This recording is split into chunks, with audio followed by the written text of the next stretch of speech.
welcome to another stayed at home quarantine episode of the Lovebird Lane podcast. My name is Julianne. Thank you so much for watching and for joining me today to talk about some of the things I've been working on. I didn't record last week because I was all ready to do so, and then my housemate decided to work from home. So because I'm a little bit shy about certain things, I didn't really want to record while he was here because I just get embarrassed. So yeah, I didn't record last week. I am here this week. He has gone to work. Simon has gone to work. I am here on my own so I can talk freely. We are once again in this relaxed, quarantined setup here in the lounge room. It's quite a dim day today, so hopefully the image isn't too bad. I'll try and fix it in editing if it's a little bit dark, but we are here. I have lots to talk about, so you know, I better get on with it. Nothing much has really been happening, obviously. Simon and I went for a drive on Monday night because it was just Easter weekend. We went out for a drive, just got some KFC of all things and ate that in the car down by the beach. That was and then we went for a little bit of a drive. That was our kind of isolated night out date kind of thing. Yeah, we went for a drive up into the foothills, up to Windy Point, back down. I got to see all the lights of the city. There were so many people out. I was really surprised. Like, people literally out walking along the boardwalk and, well, not the boardwalk, but like the paved paths on the edge of the beach. Nobody was paying attention to the 1.5 meter distancing thing, and we were stunned. Like, we honestly thought that we would go out, easily be able to find a nice scenic parking space, eat our dinner, and when Simon decided to drive up to Windy Point, we thought the lookout there would be empty, but it was chockers. Like, there were people everywhere, and I'm just like, is nobody getting the message that we're supposed to be staying home and keeping away from each other? Like, we haven't been out for ages, and I was just getting to the point where I just, like, even as an introvert, I want to get out of the house. I am so over being stuck in the house. Like, when that choice, like I think I said this on the last podcast, is when that choice is taken away from you, it makes it really hard. Like, you're like, well, I mean, yes, I like to stay home. However, I did have the choice to leave the house, but that's because that's gone. And yeah, like, we thought, all right, well, let's go and have an isolation date. Let's kind of just sit in the car, eat some food, go for a bit of a drive. But there was literally people on foot next to each other everywhere. So yeah, we were a little bit stunned because everybody's probably going to be complaining that they're still stuck at home and the quarantine's still going. And it's like, well, yeah, because people keep going out and infecting each other. Let's stop the rant, shall we? Let's talk about some crafting. So yeah, I have a couple of finished objects. I've got lots of things that I have been working on. I have some sewing, I have some crochet, I have some cross stitch, all the things, because I'm having to mix things up and vary the crafts that I'm doing just to keep myself entertained. Because if I knit for too long, I get bored. If I sew for too long, I get bored. If I cross stitch for too long, I get bored. So I've been trying to mix things up just to keep myself entertained, and I hope that it is entertaining for you to see. So I guess I will get on to what I have finished, and the first thing that I finished in the last fortnight was actually a cowl. It's something that you have not seen. So this is called the Illusion Squared Cowl, and I will hold that up for you, and it is obviously Colourwork. I purchased from Knit Picks just to make up my free shipping a while ago. To make up my order, I purchased one of those rings that you can use for stranded Colourwork. So it just basically is like a little ring that fits on your finger, and then it has two circle pieces of wire to use as a guide that the yarn like runs through. Yeah, so I decided to try it out on this because it was pretty much either just one or two stitches between each kind of colour, so it wasn't like I had really long floats required or anything like that. I think on the like the end of the round, I think there might have been like 3 in a row, but it was mostly either 1s or 2s, and I thought I'd give it a go, and it worked really quite well. It's actually quite even. The only issue with how that looks uneven is the yarn, actually. I didn't really enjoy using this yarn, to be honest. It was some that I've had in my stash for a really, really long time. It was some of Hannah Fettig's, I think it was called Wool Trip. It was from, it was like a yarn that she did, very limited quantity of yarn.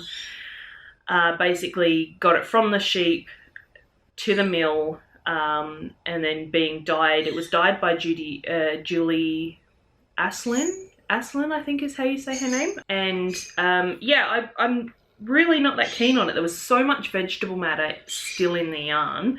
It was a 2-ply Aran, and it almost feels like felted as well. So I wasn't really keen on the yarn. I like the colours, obviously, because it's grey and pink. So hello, me. But yeah, I can't say I was loving knitting on this cowl, but I have used most of what I had. I had 2 skeins of the grey, 1 skein of the pink. I have used all of 1 skein of the grey because yeah, like obviously there's more grey than pink. Yeah, I still have some left, but I don't know what I'm going to do with it. I'll probably just get rid of it somehow, send it to somebody, put it in a de-stash or whatever. But yeah, I'm really happy with the cowl. I like the pattern a lot. I had these yarns. I knew that I had enough yardage to make this cowl, and so I did. And this was something that I cast on, I think, either the day before or the day that I had my little cry post on Instagram. If you follow me over there, saying that I wasn't coping.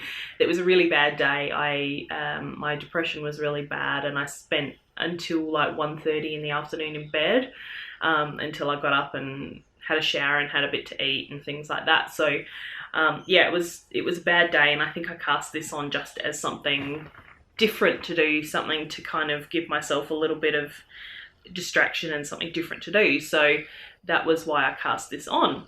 But that is my Illusion Square cowl. Let's stop talking about it and get on to the thing that you probably really want to see. And my next finished object is something that you probably could guess if you follow me on Instagram, because I was nearly finished the other day. I've finished my Freewheeler! Yay, I've got a sweater, and I've worn it, and it is cozy and comfy, and I'm very happy with it. It has not had a block yet, obviously because I have barely taken it off my body, apart from the last 2 days where it's been a little bit warm.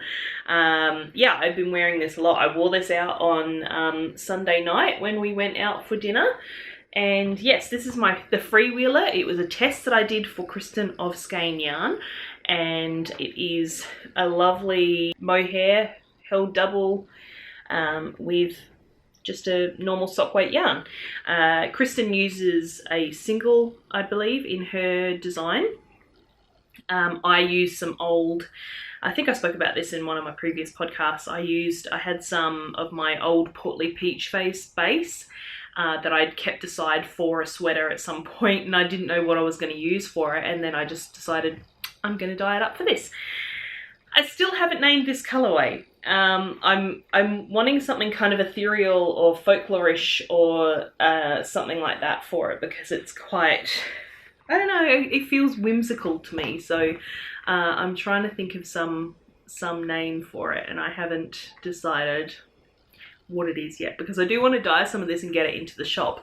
But there you go. It is a batwing sweater, as I mentioned in my last podcast.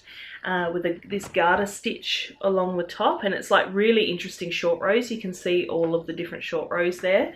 We've got an I-cord neckline bind off, and yeah, I really enjoy it. It's really lovely. The pattern was so much fun because it is really unusual doing all the short rows and things like that, because basically you knit it, like you knit your sleeves and your shoulders at the same time. Obviously not the cuffs, because there is picked up and knit cuffs, but yeah, you use German short rows to do the shaping so that it sits over your shoulders. So I really enjoyed this pattern. I can honestly see myself knitting another one, and you all should look out for this pattern when it's released. I'm not sure on the ETA of that. You'll have to follow Kristen at Skein Yarn and find out when she's going to release that. But yeah, I'm really, really happy with it. Project page, the link to that will be down in the description as always. That's where my show notes go. And yeah, I did not alternate skeins for the garter stitch section. So you can see at the back here, that's a lot less red or burgundy than the front. But I did alternate skeins for the body to get that a little bit more even. Probably the only thing with this is I'm unsure about the length. I do want to block it before I decide to pull it out and knit some more. I knit it to what the pattern said, but I do have a very long body, so it could be that I just need a little bit of extra length. I do prefer my sweaters to kind of hit sort of just about at my hip bone. Obviously because I have a large chest, the jumper does sit up a little bit on that. I did the 50-inch size, 5 or 6 inches of ease across the bust. But yeah, I think the length possibly needs to be tweaked. So I do want to wait until I block it to figure out whether it needs any more length, because it might relax, I don't know. But yeah, I'm very, very happy with it. I think it's a great pattern. You all should knit yourself one because it's uber cozy. I was sitting in it the other day and it's just so much fabric, and with the mohair in there, it's so snuggly and warm. Yeah, I really enjoyed this one, and I think you should all have a look out for this pattern when it is released. Okie dokie, what was my other finish? I had one more finished object, and that is my crochet. So I made another dish scrubber sponge. If you remember rightly, I've done this before, but I went back to find this pattern, like the pattern that I used originally, and it's actually been taken off the internet. So I basically looked at my current sponge before it was in the state that it is in now. That is why I've made another one, because we have used the crap out of it. It is falling apart. I looked back at my old one and I kind of reverse engineered it. It was a free pattern. I've kind of reverse engineered it and improved the shape of it. I prefer more of the other one was sort of more narrow and long. I've made this more wide and short. I've actually written the pattern up for this, and I'm going to put this on Ravelry because the other one got taken away. So I've kind of improved it a little bit, changed the size, and yeah, I now have another dish sponge for when the other one completely falls apart. So that is the crochet that I did on the weekend, and it's basically just a big long strip that you fold in thirds and then seam around the edges. And that is just in some Knit Picks Dishy. So I've got cones of that. I've actually started another sponge. I'm just looking at the cone over there with the crochet hook sticking out of it. So I have started another one just to double check my pattern before I write that up and pop it onto Ravelry. So that is my new sponge. Alright, so for what I have been knitting on, I have 2 items that I have been working on. Let's do the sock first. So if you remember, I was working on some socks that were like a pink, grey and purple sort of micro stripe. I found myself not wanting to knit on those because I wasn't enjoying the yarn. It's supposed to be a merino nylon blend, but it was really rough and really unpleasant to knit. It was very stiff. It doesn't appear to be felted. It just was not a pleasant knitting experience, especially on such small needles and small circumference. So I have decided that I'm going to probably weave with that. So I frogged those socks and I cast on a new pair. It is some Homespun House yarn, and she had a overdose awareness fundraiser skein or sock set. So I pulled that out and I have started knitting on it. So it basically came with a mini skein. So it's like a purple and black with little, there's kind of little chartreuse kind of speckles in it. And then a larger skein, black grey with pink and purple speckles. So I have cast that on. I used my contrast yarn for the cuff, the big skein for the leg. Molly dyes in a baking tray, which does that. So I don't love knitting yarn that is quite so, let's get that to focus, quite so repeated, like it's spiral pulling, and I don't love that. I actually frogged and re-knit this sock I think 4 or more times, trying different gauges, different stitch numbers to try and avoid that, but it just, there was nothing, nothing to do. It's just going to spiral pull and there's nothing really I can do about it. So I just have to suck it up. It actually looks worse on my viewfinder than it does in real life. I mean, obviously you can see it's pulling. Yeah, it's all right. I don't mind. It's only for socks. I mean, if it was for something that I was going to wear on my, like my torso or something, I'd probably not be happy with the spiral pulling. But because it's going to be socks, it's going to be in shoes, it's going to be underpants, I'm not worrying about it. And I love this base. This is her soft sock base. So it is a merino nylon, I think. But it's really soft. It's like not high twist. So it's nice and soft. I don't know how it'll really wear. I think my Liquid Luck socks that I knit, that's also from Molly of a Homespun House, I think that was on soft sock too. And they seem to wear pretty well because, you know, soft sock yarn does tend to, you know, not last as long because of the lower twist. But yeah, they're the socks that I'm working on. I knit quite a bit on these last night. We've been watching Tiger King, the documentary Tiger King on Netflix. I started again today because I heard the Tiger King podcast. It was a Wondery podcast that I listened to when it came out, whenever that was. It appears that they've re-released all of the episodes. I don't know whether they've changed them or not, but I started listening to that again today. I'm on to my 3rd episode of that today because I just wanted to have a bit of a refresher, because both the documentary and the podcast come at it from slightly different angles. Documentary, I kind of was waiting for the shoe to drop because, like, the podcast kind of starts right in on the bad stuff, whereas the documentary is like nice, bad. We're all enjoying that in the evenings. At the moment, we watched 3 episodes last night, so I got quite a good chunk of the sock knit. Yeah, if you haven't checked out Tiger King, it is good. It's like one of those bad goods. Like, nothing in it is like good humans or good deeds. Well, I mean, I guess there's a little bit of that, but like it's almost like a circus, like you're watching a circus. So it's good, but it's like a guilty pleasure good. Like, it's kind of, there's a lot of bad in there, but it's so enjoyable. So if you haven't seen it and you think you might be interested in that, I would definitely check out Tiger King. We've been enjoying it a lot because I guess we're evil people and we enjoy the circus that is Tiger King and Carol Baskin and Big Cat Rescue and all of their stuff. Let's get on to some more of what I've been working on.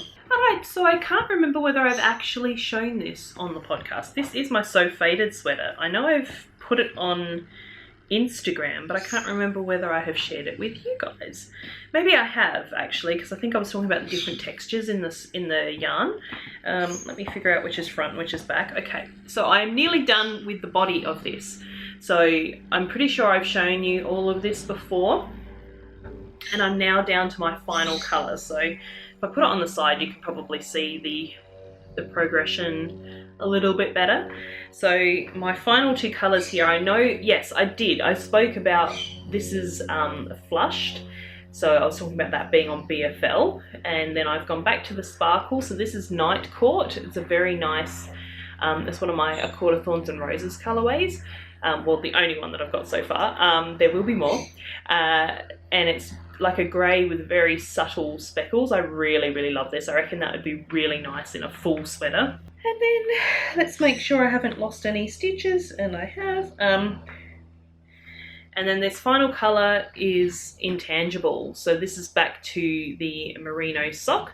And it blended so well with Night Court because I think they possibly have very similar base layers of that grey, very similar levels of colour. I've just kind of been working away on this, but I've kind of stopped working on it a little bit at the moment because I'm unsure how long I want to make it, and I don't really want to take it off the needle so that I can try it on. I'm trying to work on measurements. I'm pretty sure from my underarm to my hip bone, I think is 19 inches.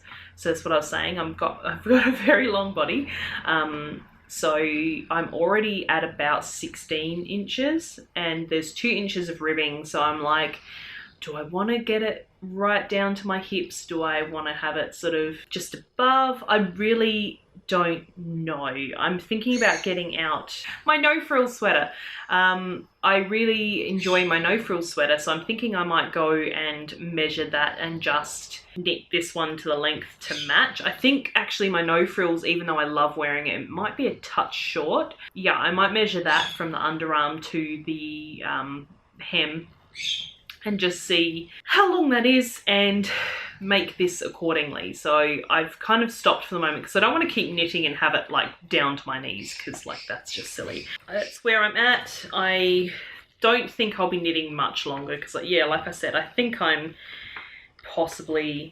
definitely past the 15 inches that the pattern says. So I'm probably going to stop knitting stockinette and start my ribbing pretty soon. But yeah, I just do need to measure some sweaters that I already have so that I can decide how far down I want to go on this one. So that is all the knitting that I've been working on. I guess I've got some sewing that was finished. They were kind of small items, so maybe we can talk about that. So I've been on a mask sewing kick because my mother-in-law is a teacher at a school and they have been told that they need to wear masks when school is on. It's school holidays at the moment, but I've been making these masks and it's a pattern, it's a free pattern. It is from Craft Passion, and they're basically little shaped masks, so they are curved. They will like curve around your face, and they include, it's like a pocket, so if you wanted to put further filtration in there you can, and it's also got like a little channel just here at the top so you can put some wire in there. So for people like me who wear glasses, you can shape it around the bridge of your nose so that when you breathe it's not fogging up your glasses. My mother-in-law does wear glasses. This is the second lot of 5 that I have made for her, so I'm doing it with the, you can see the elastic is just there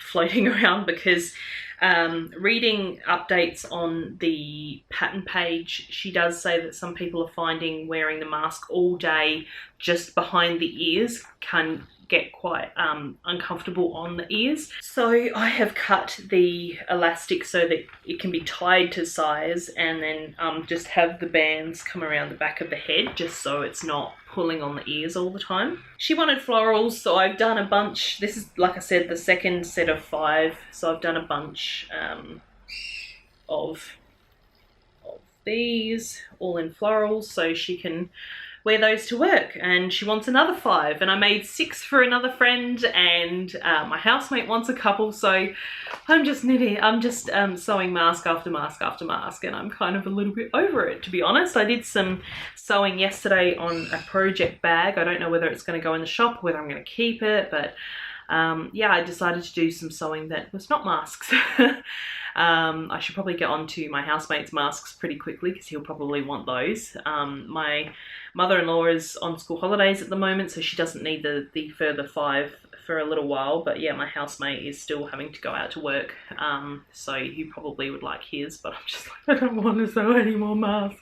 I have got one for myself as well. I posted that on Instagram. But yeah, I think that's the world that we're in at the moment. I think apparently the CDC has said that everybody should be wearing masks regardless of whether you're sick or not, because not only does it protect you, it protects everyone else. So if you can get hands on a mask, probably a good thing to do. The other bit of sewing that I have done is I completed some napkins, because we were finding initially with all of the panic buying that was going on when the COVID kind of really hit and we were being told to stay home, paper towel was getting hard to get, and we don't usually buy napkins, we just use paper towel because I've always got plenty of it in the house usually for my dyeing. Dyeing is actually getting quite hard because I can't get acid. I usually just use vinegar from the shop. All the vinegar's sold out for some reason. Paper towel is getting hard to get as well. So all of the things that make my dyeing easy are getting hard to find. So I'm having to buy some citric acid to do my dyeing with and things like that. But yeah, because we couldn't get paper towel, I decided to sew some napkins. So I've got a few different sizes here, and that's basically based on like these were scraps basically. I made these out of scraps. These weren't very big, but they're almost hanky size, to be honest. But you know, we use a piece of paper towel for napkins at dinner, so I'm sure something that is slightly bigger than a piece of paper towel size will be fine.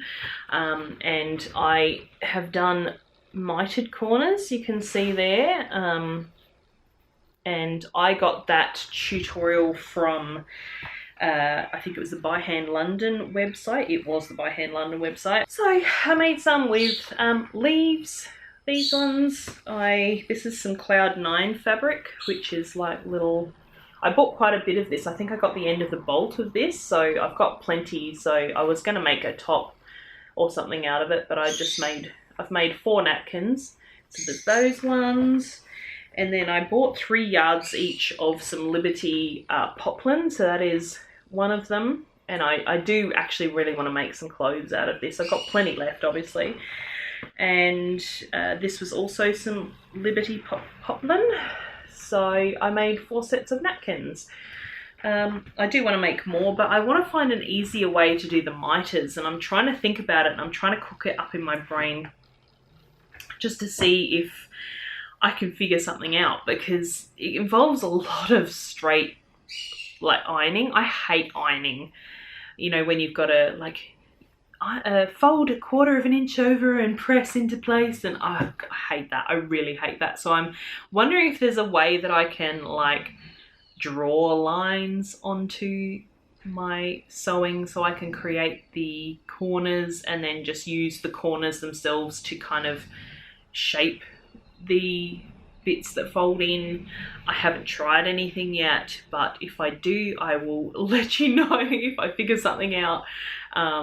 And probably write a blog post about it with a tutorial if I can figure something out. It's painful just to stand there and have to fold in all 4 sides for 1/4 of an inch, and then all 4 sides for 3/8 of an inch, and then you've got to go and fold the corners over, and so yeah, I don't like doing the pressing. So yeah, I've hated like, you know, folding in and pressing seam allowances forever. I've always hated it. So if I can find out an easier way to do it, I will be doing it an easier way, but I don't know whether that's going to be possible. But as I said, I will keep you posted in case. It's going to be a long podcast, guys. I don't know whether I need to break this into 2 parts or not. I do only have a couple more things to talk about, so I could probably get those through pretty quickly. I have been doing a lot of spinning, and I have 2 bobbins done of my companion spin to the bumper avocado skein that I spun.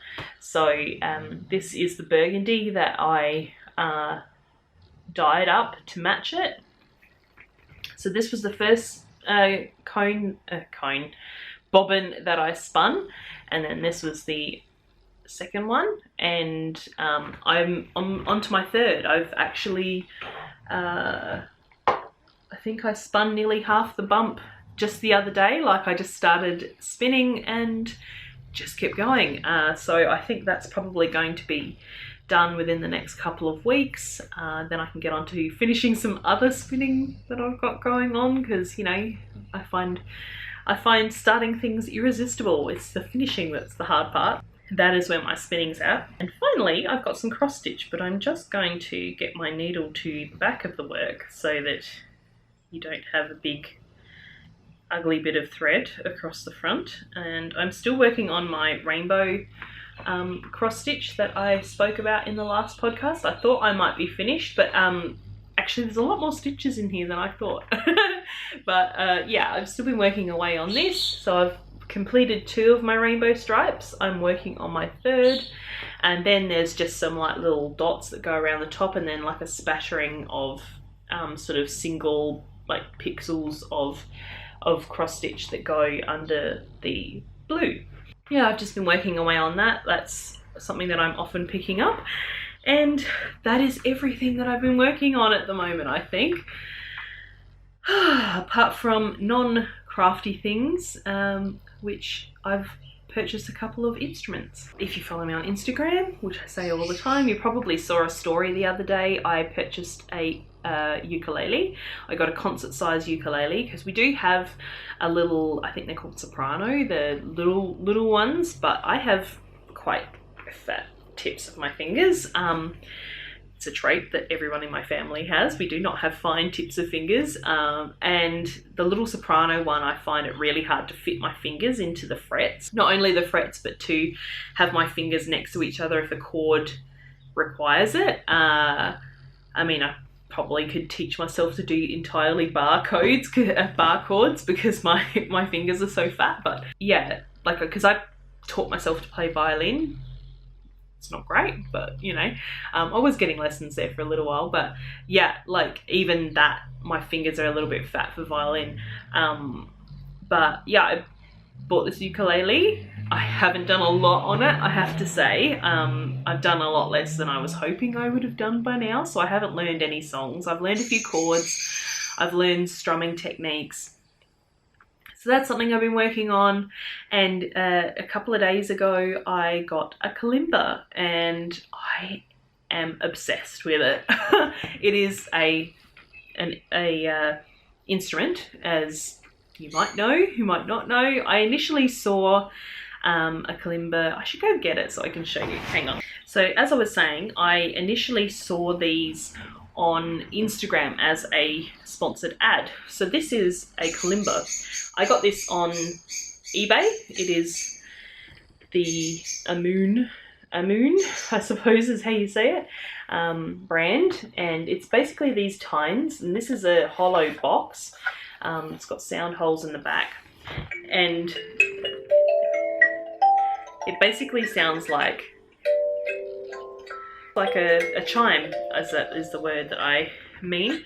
And yeah, I was playing this yesterday. I was learning some stuff on it yesterday, and it's just really a relaxing sound, and that's like, it's making me so happy. Like, I'm a little bit obsessed with it. Yesterday I was pretty much just learning like a practice exercise, which was kind of stumping me a little. I found some Kalimba tabs on YouTube. You can find them over there. So I started off with there's a channel that I have subscribed to called April Yang. It's just called April Yang. She is a Kalimba player, obviously. Yeah, she has tabs on there that sort of you can read and follow to make music. I was working on a simple practice yesterday, and then I moved on to after I kind of got bored of that, even though I didn't finish it as such, I got very close to being right on with the track on YouTube. But then I started learning Can't Help Falling in Love, the Elvis song. Yeah, I was just really obsessed with it. I've memorized quite a bit of it. I haven't played yet today, so I don't know how much has stuck from yesterday, but I'm sure once I get good at it, maybe I will play something for you. But yeah, I've only had this for 2 days. And there's a lot of them that are available. I read an article that was like the top 5 best affordable Kalimbas. This was number 3 on the list, and I picked this one because it's actually made from piano wood, like the box is African piano wood, and it was one of the prettiest sound holes, because you can get some that are just basic holes with a bit of wood burning around them, or you can even get them that aren't hollow, that they're just a solid piece of wood. But yeah, I was looking at them. The original one that I saw on the ad on Instagram had like a deer head cut out, which was quite cool. But then when I read this article, I decided to grab this one. So yeah, I found it on eBay. It was just the last one that the people had, and I nabbed it. But yeah, I'm really, this is kind of my new obsession for when I'm not feeling like knitting or whatever. I get out my Kalimba. So hopefully I'll be able to play something for you one day. But I think I might leave it there. I think I've spattered in enough of what's going on around here. We got a coffee machine yesterday, finally. I, of course, misread the delivery date. I thought it was March 15th. It was actually April 15th. No, March 25th I thought it was going to be, but it was actually April 15th. So that was yesterday. So yeah, we got a new coffee machine, which I'm really pleased about. I might go and pour myself another cup of coffee before I start editing this monster. And I hope everyone is keeping safe and well and remembering to isolate and not go down the beach and walk within 1.5 meters of each other. Just quickly, if you are a fan of my yarns, if you do like my yarns, I am probably going to be doing a yarn club under the theme of stay home. So that might be up in the shop soon. Pretty much just keep an eye on Instagram if you are interested in joining up to the yarn club. I will leave it there. I think this is going to be a monster, as I said already, to edit. So thank you so much for watching. As I said, I hope you're all staying safe and keeping well and looking after yourselves as best as possible. And I will hope very much to catch you again next week. I will try. Sorry my vlogs have fallen by the wayside as well. I think that's just mostly because of my mental health and just not really feeling like being on camera most days. But I might get back into it if I am doing anything interesting. Perhaps I can film myself very badly playing the kalimba to try and learn. I guess keep an eye out on the channel in case I do anything interesting. But quickly, actually I didn't have a question last time, did I? I'd love to have another question. What have you started? This is what I'd like to know. Have you started any other hobbies that are different to your usual? Like I'm learning instruments and things like that. Have you started anything new to help you cope with self-isolation and being stuck at home? Please let me know in the comments down below. I'd love to hear what you are doing to keep yourself sane. That is, you know, are you trying something new? Are you learning a new skill? I would love to know, so please do let me know down below. And I would like to wish you all well, say to take care, happy knitting, happy crafting, and I will catch you in the next one. Bye!